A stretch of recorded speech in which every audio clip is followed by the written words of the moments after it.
Երևանդ Քոչարի 1927-ին գծագրած կնոջ արձանը 90 տարի անց արդեն իրական է։ Էսքիզը դարձավ որդու Ռուբեն Քոչարի քանդակագործությամբ զբաղվելու գլխավոր պատճառը։ Ես արձան չեմ սարքել եւ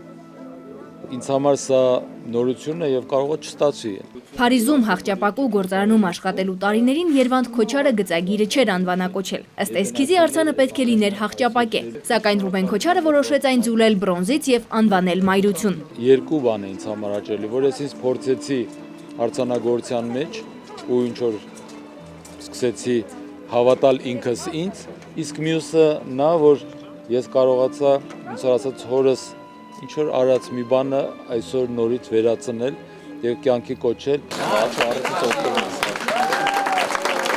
Եռաչափ արձանը տեղադրված է Պտղաբերության կենտրոնի բակում։ Բժշկական կենտրոնում վստահ են, որ ավագ եւ կրտսեր Քոչարների համատեղ աշխատանքը հայ քանդակագործության մեջ երբևէ մայրության թեմայով արված լավագույն քանդակներից է։ Միայն Երևանդ Քոչարը կարող էր անել, երբ մայրության գաղափարը, կանացիության միացնել տիեզերքի հետ մի ձեռքը բարձր կտեսնակ եւ մյուսը ուղղակի երևի թե երկնային խոսակցությունը երկնի հետ միասին։ Քանդակագործության ոլորտում առաջին քայլերն անող Ռուբեն Քոչարը վստահ է, մայրությունն իր վերջին քանդակը չի լինի։ Մարիանա Դանիելյան, Ալբերտ Գալստյան, ժամը լրատվական։